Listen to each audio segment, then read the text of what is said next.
Good evening. Hashtag our global family. This is Dre Abeita, coyote walking in this world and real life Aslado Pueblo superhero, proud two-spirit indigenous warrior with roots from Laguna, Pueblo, Acoma, and the Philippines. I am here with my amazing sisters from around the world for hashtag coyotes global superhero family. Welcome back to podcast episode 6, family. Hashtag standing tall. The battle continues. My amazing sisters, let's go ahead and get started this evening. Family, we are literally collecting data. We are all researchers from around the world, and we are literally documenting our lives as critical autoethnographers. Oops. Let's go ahead and get started with introductions. Who would be the first sibling who wants to introduce themselves today? Yes, I can go. This is Rijasoa Andriamanana, Dr. Rijasoa, and I am an assistant professor at the university in Madagascar. And I'm so happy to be here today and ready to stand tall as the battle continues. So very vast, and you're gonna learn from Madagascar, the US, and Indonesia. Stay tuned. Woohoo! Thank you, sis. Liah, you are now up. Hello everyone, I'm Liah from Indonesia. I'm a university instructor. I work as a full-time professor at a local university in my hometown during the day, and a full-time mom and a wife during the night. So I'm currently working on pursuing a doctorate scholarship, and yeah, it's been a long ride. I can't really share the progress right now because I'm still working on everything. So hopefully I will be able to share the progress soon. Thank you. And family, you know this coyote. I am a critical race whiteness intersectional scholar activist, currently a ninth year doctoral candidate at the University of New Mexico. Also proud to be the chair of the American Education Research Association Graduate Student Council, leader of 7,000 of our amazing siblings from around the world, as well as president of Society of Native American Graduates and Undergraduate Students here at the University of New Mexico. Family, thank you for joining us today. During our different segments, we share parts of our lives with you, and we're hoping that we all learn something. That we learn something from our lived experiences. Family, this coyote is a critical race theorist, and our theory says that the lived experiences of people of color are important and valid sources of data. So let's go ahead and get started today. We are using this coyote's original critical race indigenous theory, walking as coyote, in which my theory says, family, that during times of great need, and I don't know what is a time of greater need than COVID, family, ordinary people have to step up and become extraordinary, because I firmly believe, family, that we are agents of change, we are human beings, and we can literally create the humanizing change we need in the world today. So today we are going to be focusing on tenet number 3. Beware kryptonite, even superheroes need balance. So from our favorite sidekick and supportive character, Alfred Pennyworth, why do we fall, sir? So that we can pick ourselves back up. All superheroes have a weakness, and as modern day heroes of all of our communities, we have a responsibility to maintain a humanizing balance between our mind, body, spirit, lest we lose our superpowers. And I'm taking a quote from Begay Two Bears, I Walk in Beauty. My sole problem at Dartmouth was that I did not possess self-confidence. I often looked down on myself thinking I wasn't good enough, smart enough, sophisticated, or rich enough. It took time for me to rise above my self-defeating attitude.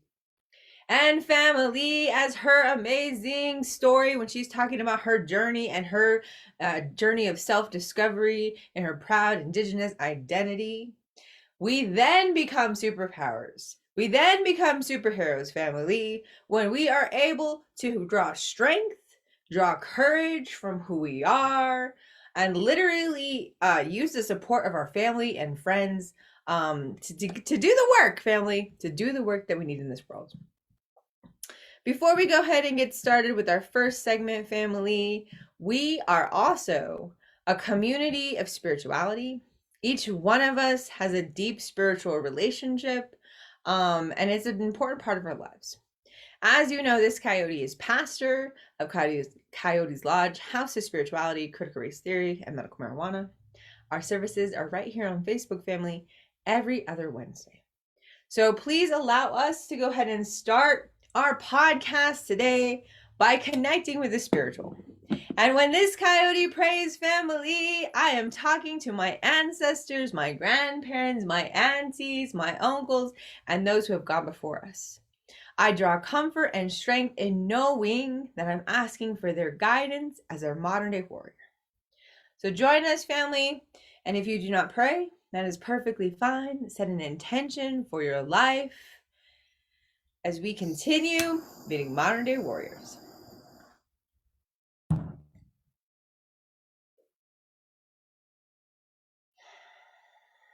Gammy, it's your favorite trickster coyote grandchild. We are here, Gammy. I have gathered my family, and we are warriors standing tall. Although the world is beating us down and there are many things that are drawing us away from the work that we need to concentrate, dear Gammy, give us the strength and give us the support and the confidence to be the warriors you need. Our battles may not be with weapons, but they are ideological. Our words have meaning, and how we walk in the path by inspiring teachers, by inspiring students, by nurturing the minds of our communities. That work is important, and that work is powerful, and sometimes that work is threatening to the powers that be.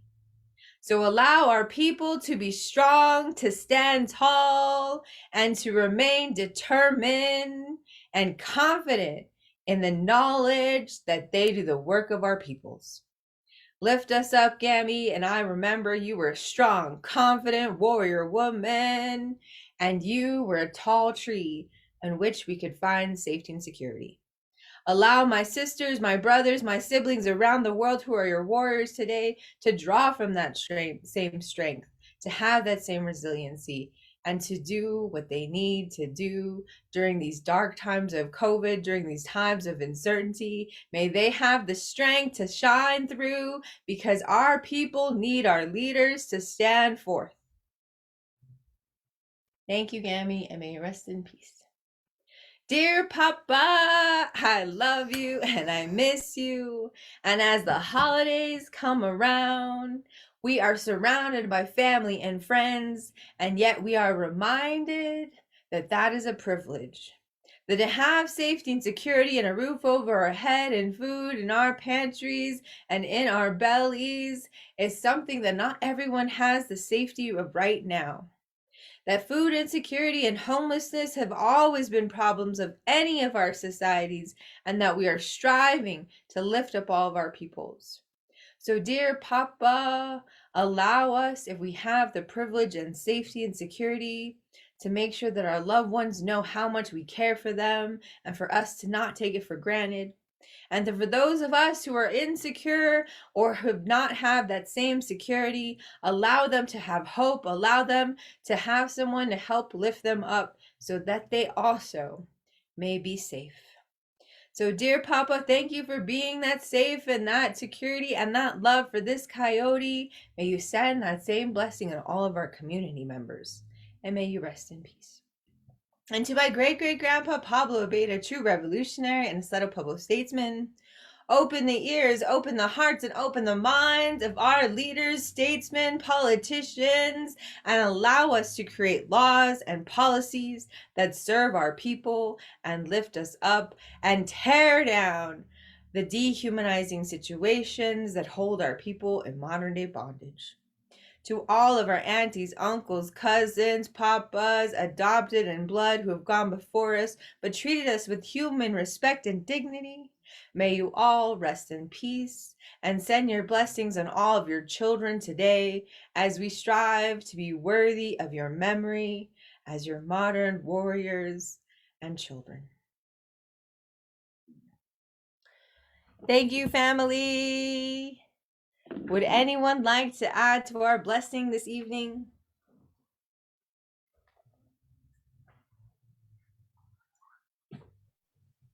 I think that was complete. I like it. You didn't forget the all humanities. So I like it. Thank you. You know I got you, sis. Let us go back to our segments, family.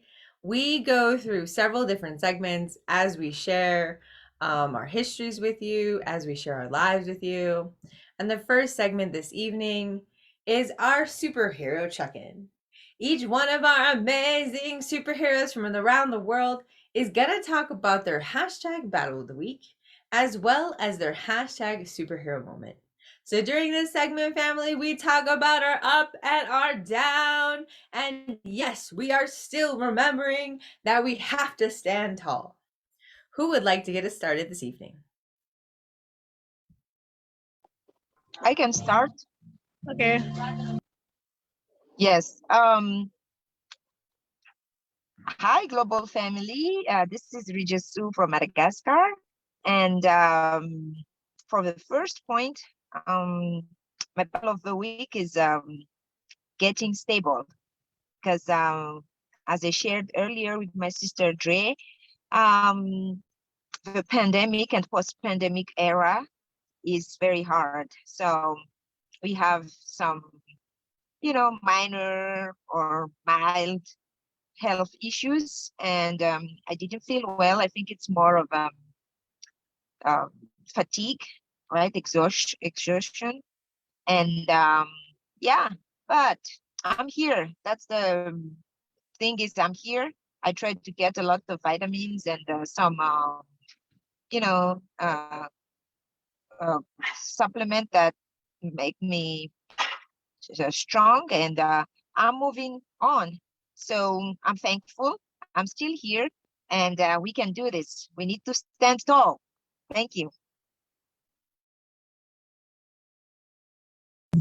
I can go next. Hold on.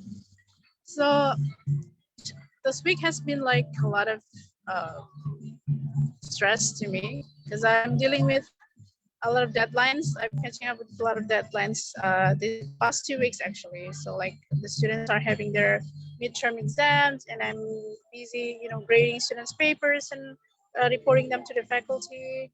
And I also have like some personal issues going on, which I can't really talk about here. But yeah, I think so it's mostly the burden of all of this like takes a toll on my uh, physical fitness, and I for like a couple of days last 2 weeks I didn't feel really well, but I take a rest and I get back up. So but like the good thing about this past 2 weeks is I got like accepted into a training program which I talked about with Andrea earlier, and that's like a huge motivation booster for me. Like, oh, at least I'm doing something meaningful. I got accepted into something that means a lot to me. So yeah,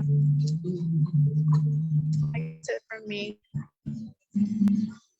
Thank you so much for sharing, my amazing siblings. How do I follow that? Let me think about the battle of the week, family. I think it is the balance. Every time I think I have it figured out, every time I'm like, okay, this is the schedule. This is how I'm gonna keep myself sane. How I'm not gonna 2 weeks ago, I passed out on a plane. I was coming home from 13 days of straight travel, 2 different states, 2 different conferences, about 5 different presentations, family, panels, and I'm also a public figure as the chair of the American Education Research Association Graduate Student Council. So I'm working the conferences. I'm trying to get 4,000 of my fellow graduate students to come to San Diego in April. I'm trying to create community and family, and I'm always talking and vlogging, and whew, yeah, it's exhausting. But at the same time, why am I working so hard? So I can bring my siblings to the United States so that I can have my own children and my partner in 2 years when I graduate and get a job. Yes, family, I have been a grad student for 9 years, and this coyote needs to get a job.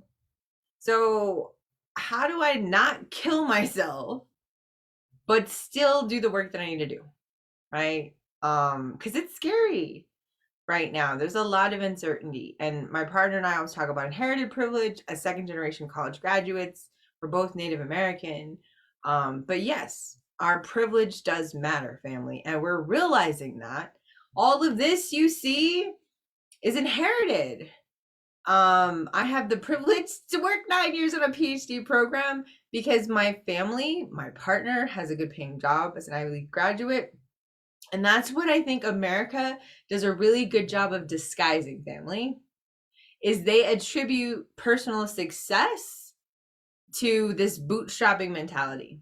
And I don't want to say that my partner and I do not work incredibly hard, because we work a lot and we have a lot of hours and we take leadership positions and we volunteer in the community, but we also have benefited from inherited privilege. So I can go to school during COVID, lose my teaching jobs, all of my teaching jobs, I lost them all, family, and still be able to help support my family around the world, still be able to buy groceries for my nephews at UNM, still be able to support local artists and go travel. Not because, miraculously I just made all this money by myself on my own 2 feet in my last 40 years of life. A lot of that was inherited. So I'm just saying, family, if you are not secure right now and you're looking around in your neighborhoods and you're like, why are all these families so successful? Why did they not get touched by COVID? Chances are they inherited their wealth. Right? My partner and I were also talking the other day about stress. I always talk about my mental health being directly correlated with my ability to pay my bills. That comes with having the security of wealth, family. And in America, the vast majority of Americans inherit their wealth, which is why the 1% fight so badly to not have to pay inheritance taxes. That's why the 1% tricks Americans into voting for policies that protects millionaires and billionaires, because there's American fantasy that someday we too will be millionaires. So let's go ahead and pass that law, under the chance that someday we're going to inherit millions. So I'm just saying, family, how do we not work ourselves to death, still provide for our families, and have opportunities while not dying? The other thing is, in New Mexico, family, our COVID cases are through the roof. There are no hospital beds. People are scared again because we thought we had it figured out, and then science turned out to know nothing really about COVID. And now we're getting in lines for booster shots again, and studies are coming out saying that they're no longer effective after 9 months. So really, what are we doing, family? We had a pandemic for 18 months, and America just went back to business. So I think my battle of the week is just trying to deal with the idea and the reality that we as a global society and community have not dealt with COVID. Just saying, family. I still know my siblings around the world who are dealing with death, who are dealing with loss, who are dealing with homelessness and insecurity, because no, we have not addressed the devastation of COVID that continues to hurt all our families. Sorry, family. I'm still upset. So let us go back to number 2. Our second segment, family, is hashtag positionality matters. Digging into intersectionality. So Intersectionality family is coming from Patricia Hill Collins, the author of Black Feminist Thought. It is the idea that when you have an interaction with someone, when you're talking about the very complex facets of our identity, when you meet me and we have an interaction, what of my varying positionalities and identities are going to influence that interaction, right? To most people, I look female, but I'm actually two spirited. So I have a male self and I have a female self, right? I also happen to be bisexual. I also happen to be liberal. I also happen to be a spiritualist. All of those different parts of my personality, my intersectionality, my positionality. I have US citizenship. I speak English. All of those parts of my identity have to do with intersectionality. So when you have an interaction with me, how do we know which parts of my identity are influencing that interaction and which ones are not? So, family, during this segment, we basically talk about a portion of our identity that is influencing what is happening to us at the moment. Who would like to get us started?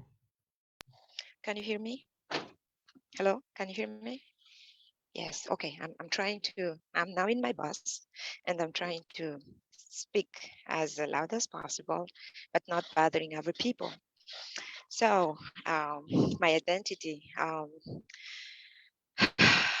First of all, um, I feel like for the first time, the privilege of being an assistant professor at the university in Madagascar because a nonprofit organization contacted me to help them with training of teachers in the remote areas of Madagascar, where the strong famine hit the people. So they said, like, they heard about my expertise in pedagogy and stuff. So I guess we just need to keep doing what we do and keep believing what we believe in, and people will notice us eventually, right? We don't just work like this, but people will notice what we do. And I think we just stand in our identities. And they knew so well that I was a former minister of education, but and have expertise. And yeah, but again, it's so hard for me to go back and forth. As I said, my job is 600 kilometers away, and I have to leave my household and preparing the departure of my daughter, trying to keep two households. But hey, I'm glad my sis Andrea today chose the theme stand tall, the battle continues. So I think our multiple identities build us strong and push us to move forward despite of everything that is going on. Okay, thank you so much, Global Family.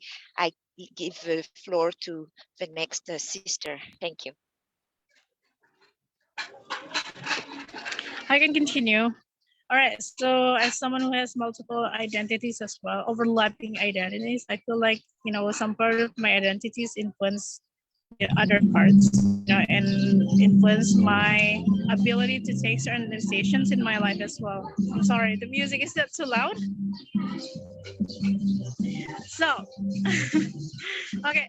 So, I say my role as a wife and a mother to my two kids has a huge impact on my professional lives as well. So, like, currently, like when I said earlier that I'm currently busy preparing for a scholarship, like, the only, like, my priority right now is how to take a program that is, like, housewife friendly, what I mean? So I can balance it out between the responsibility of the scholarships and my responsibility as a mom to my two kids. And so currently they offered me a program where I should, I can attend an intensive training for like a full month, but I have to be away from my family. Since I'm trying so hard to be a good mom to my baby, uh, I think I'm gonna decide to take my kids with me to the location, regardless of what happened. It's going to be really hard, but it's not impossible. So, and I'm financially very broke right now, so I don't know what kind of resources I can use to pay for the, people that who will be get involved in this decision. But I'm very determined to take my kids, to the scholarship training event, and so I think in a lot of going back to a lot of things that happen in my life, that's always the case. It's always like I can really prioritize my professional life over my family life, for example. And so sometimes the family life things will always have effect, will always influence the decisions that I have about my personal life. You know what I mean? Sometimes it's just like, no, I can never, there's a feeling that I have that says I can never be a full-time, academician, because I don't want to be a full-time academician, but like on the other side, my family are, heavily ignored, right? That's not very ideal. I want to have balance between the two of, so that, yeah, I can't really like, what do I say, like a very high dream, but endangering my family. You know what I mean? Like I have to stay low. I have to like keep it, keep it like humble, so that I can accommodate my role as a mom and a wife, of course, in family. I don't know. Does that answer your question, Andrea? Yes, and I have follow-up questions for both of you guys before I go. But let me start with Liah real quick. So just to give you guys like really a bigger picture. So Liah's opportunity is in a different city. So give us a little more details, sis. So how far away is this? You're literally going to have to hire one of your family members to be a chaperone for an entire month for Asuk and Hazel. So that's, how old are they again? So just give us the details, because again, I don't think Americans, we really understand the length and breadth that people in other countries, the lengths that they will go to for opportunities, like going across their country to another state, to go to the university, to do a training. Can you just give us a little bit more information on that? Because that's extraordinary, right? Right. So I'll start with my kids. So the oldest one is 2.5 years old, and the youngest one, a girl, by the way, is 1 year old. So I'm not really worried about the oldest, my oldest kid. I can leave him here with my parents and someone else. But I'm worried about the youngest one. She's still, and I'm breastfeeding her, so she relies so much on me. So I can't really. I'm not sure she can handle being away from me, for that long period of time. So I guess the win-win solution for both of us is for me to take her to the location, and I mean, obviously, like during the nighttime, I will be free from the program, so I can take care of her. So far, I have been talking about this plan to the committee, and two of them have said yes, and so I'm just have to focusing on the other aspects of this decision, like the resources that I have, and whether I can trust the person who's gonna take care of the baby enough. But I guess I don't have a problem with the trust issue. I'm just worried about if I can only meet her during the nighttime, then I don't know if it's worth it. You know what I mean? I'm still thinking about that. So. And again, going back family to privilege in the United States and the differential of how much they actually earn, right? My sister Liah is a Fulbright scholar. She has a background in educational psychology. She's applying for PhD programs. But in Indonesia, lecturers make $170 a month, family.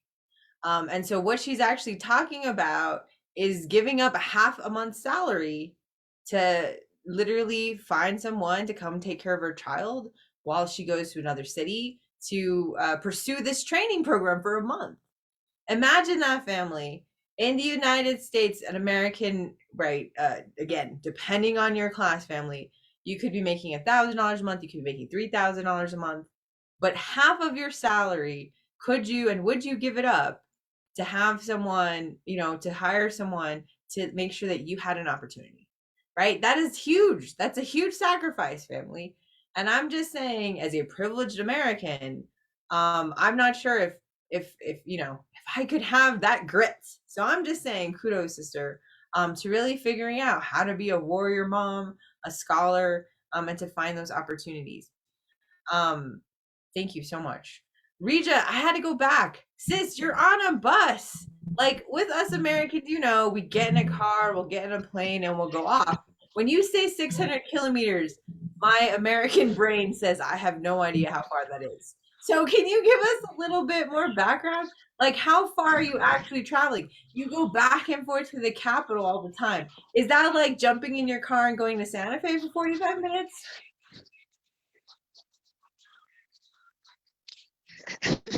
Yes, no, it's nothing like a Santa Fe. It's like a crossing a whole state.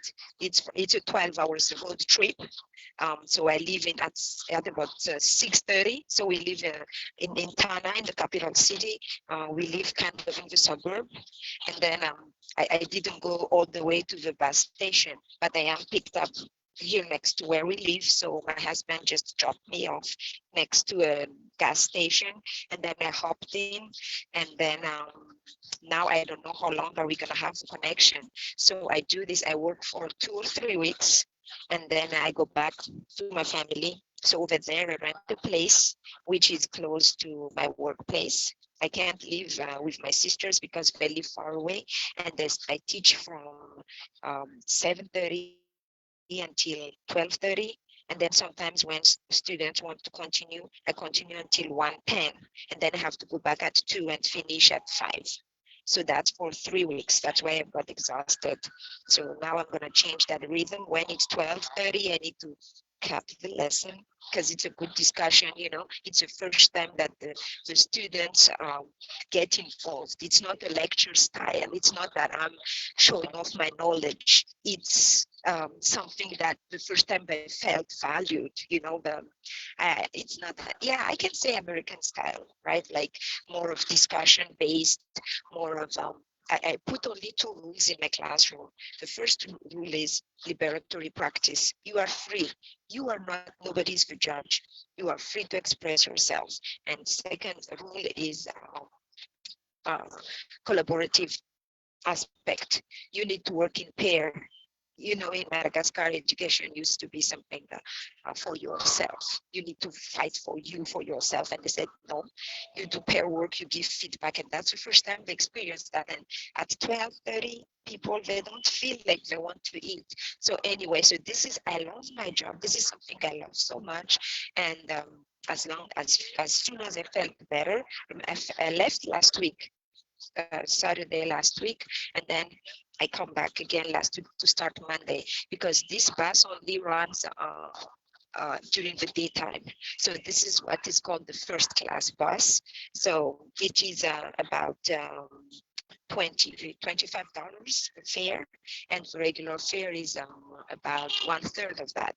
But with the 1/3, you have a lot of luggages on top of the car, and it doesn't have a fixed departure time, and it's going to be like crowded and cramped with a lot of people. So this is kind of our plane because we have only one airplane that flies the whole country. So it does the tour. Imagine one plane to go to Seattle, to go to Texas, and then to go to Florida, to go to California. So I'm not going to take that risk on a plane. And it's like 5 times more expensive than this bus. So there's no way to do that. So, but this is what I do. And this is the last thing I'm going to say about my job. I didn't get paid yet. They said this November, and then it didn't happen. Yes, I'm waiting next month again. So you start to work, you wait for all the paperwork to be processed, and you wait for your salary. And of course, you're going to get a kind of reimbursement. Like, how do you say that? Like, they're going to pay back everything, but I had to loan some money from people, like, okay, give me, because how can you leave? I worked since September, and how can you leave without, and it's almost like you had to loan, you had to get some loan. But so again, global family, everything else is not like in America. This is a very different. I know some people who work out of state, right? Who live in Albuquerque, New Mexico, for instance, and work in Texas, but they're paid. They can have the luxury to drive the car. I can't have the luxury to drive our car. Our car, the road is so bad right now because it starts raining, and it's gonna be another expense. You can't afford to repair a car. Just it's not. We don't have AutoZone and O'Reilly or all those stuff here. You need to. The parts are expensive, so we just leave our car here so that we can use the car in town. And you can't use your car, and there's no such a thing as renting a car out. It's like more expensive than the plane to rent a car. Yes, I know, Oh my, but that is yep, otherworldly, sis. That is, and that's what we need to hear, Americans. We need to understand what the rest of the world is literally going through, because we don't understand. Imagine that, family. Imagine working September, October, November, and not getting paid, right? In the hopes. Imagine owning a vehicle, but not being able to drive it because if something happens, you can't get it fixed. And yes, in the United States, we absolutely have the disparities of class, family, and if you have a repair that you're not able to make, right, even $400 or $500, that is a huge fortune to a lot of families here in the United States. But I want to say that yes, that is a huge problem. But at the same time, in African countries, in Indonesia, they literally make $170 a month, family. Imagine what that would do to our lifestyles. Imagine what that does to access. Sister Rijasoa Manana talked to us a couple episodes back about the death sentence of healthcare. That yes, it's just a reality. You just might die because they don't have access.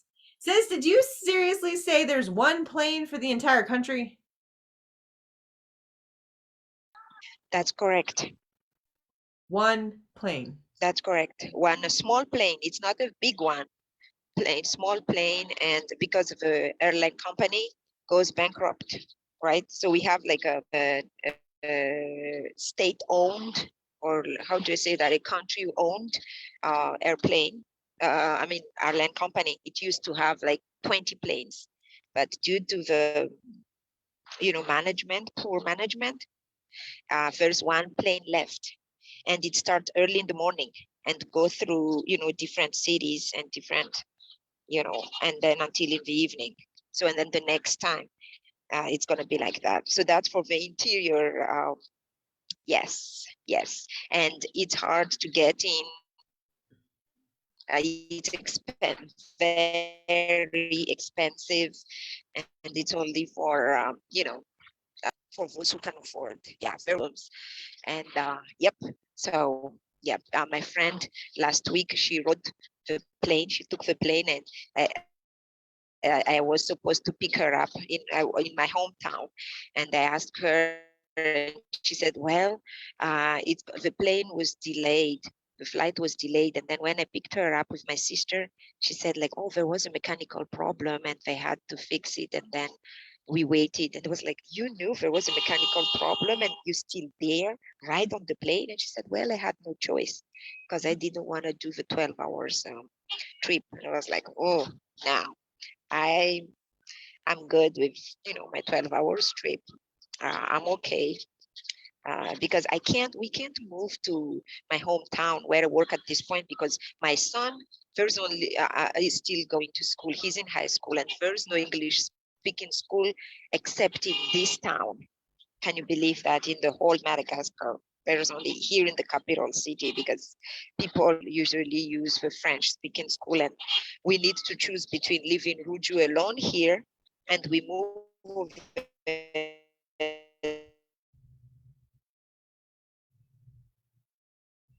Oh no, family. I think that we lost our sister Rijasu, but that's okay. She's gonna go ahead and try to log back in Madagascar and Indonesia. Internet, it's an issue, and a lot of times the signal will drop in and drop out. So while we're waiting for Rijasu to go ahead and Yep. log back in, family. Oh, there you are. Yes. Okay, you had cut out, so you just came back. What was the last thing you said? No, I could not remember. Yeah, because I'm starting to go farther from the city. So if I disappear, that means the connection is bad. So, but I'm still here. No worries, sis. Let's so real quick, family, for my positionality check-in, I'm gonna Can you say hear me? I can. Oh. So you I can't can. hear me. Okay. No, I Yeah, can. please go continue. If I disappear, that means poor connection. I'll try to stay. I know. Hello? No worries, sis. Let's go ahead and go on to the next segment, family. For my positionality matters, I'm just gonna go ahead and again cite my privilege as being an American, right? Um, I have the ability to work out for 2.5 hours a day. I have the ability to go into a store and purchase anything that I could possibly want without having to worry about it. I have money in the account via savings again because my partner and I are Ivy League graduates, family. And that means something because we are incredibly well trained. So, again, I want you to understand critically that the United States is built on inherited wealth and that people who are walking around ruling America have inherited that privilege. They have been trained at the fanciest schools, and it literally takes millions of dollars, years of investments, and many, many man hours of training to produce one coyote, to produce one Neil Shearer. It takes millions and an entire village. So, family, when you look at America and you see all these other people and you look at their success and their fancy cars and their Instagram accounts, really think about how they got there. Was it really a bootstrapping mythology that sociologists have debunked for years? Or what else is at play? Because I'm saying, family, it is time for a revolution because I'm tired of the wealth and power being held in the hands of a few in the United States. Because our people are not free and we need some change. So, right now, family, our second segment is, or our third rather, hashtag privilege saves. The United Experiences of Women Educational Warriors Matter. So, Rija, what is your reflection on privilege this week? Yes, can you hear me? Can you hear me? Yes or no? Can you put the phone up if you okay? Good. Okay. Um, yes, despite of all the struggles, I like to uh, recognize my own privilege. First, as a former minister, doctor, as an assistant, but as poor as the rest, right? You are poor, but there are people who are way poorer. For example, me, I still have a friend who is. Hello, can you hear me? You want It to seems like. try just the call and not the video, maybe? Will that help? Hello, can you hear me now? Yes, I can. Go ahead, sis. Okay. So the privilege as an assistant professor at the university, as a former minister of education, and as an educated person, as a graduate from the US, really saves me. That's a huge privilege in this country because most of my peers, we graduate from a French-speaking system, and they are more, valued, you can tell. Seems like nobody's moving. Okay, now it works. Okay, so I need to I accept that privilege. People are starving. If you follow the news, Madagascar has the first identified people who died from the climate change. That's the news. So things are very bad in my country right now. People lost job, and we have our economy growth is -7 right now. So people are starving. And with my privilege, we still have friends in America like Andrea who can, you know, help us from here and there, and are suffering right now. The prices of things are like 5 times the last 2 years, and the salary stays the same. So yes, the privilege saves. I still can, do the trip. I can still travel in this first class bus, which is a huge privilege, So yes, thank you. Wow. Thank you so much, sis, for sharing that. I mean, and that is very real. Do you want to go ahead and just call it an evening since I think it's kind of getting spotty?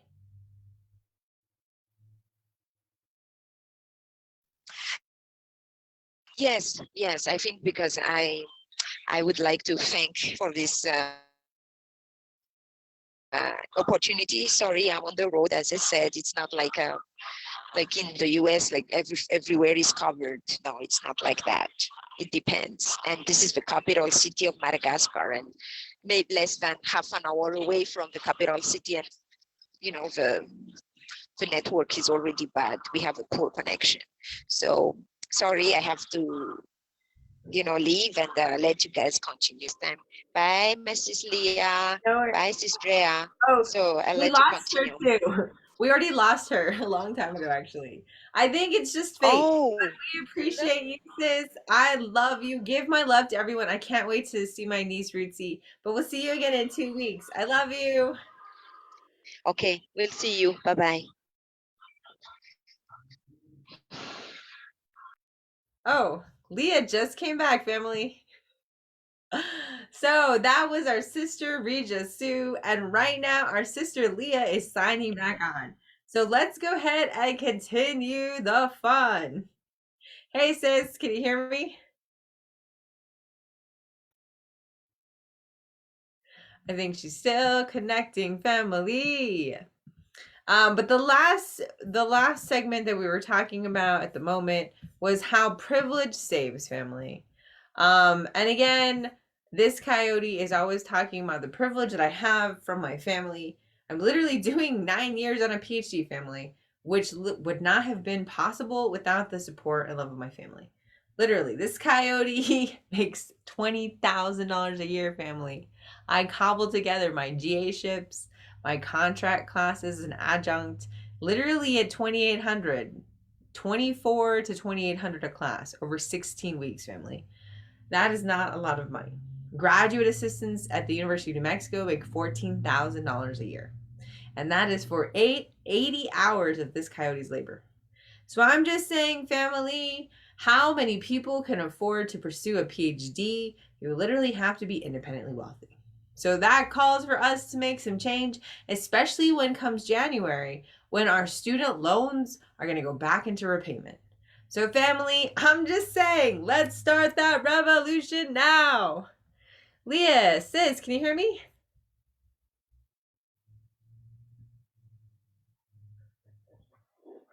I can see you, but I can't hear you. I can hear you. I'm actually messaging you right now, sis. I hope it's our technical difficulties, family. But that's okay. I love you. I appreciate you. We are having some technical difficulties, but this is an international podcast, and my sisters are calling in from around the world.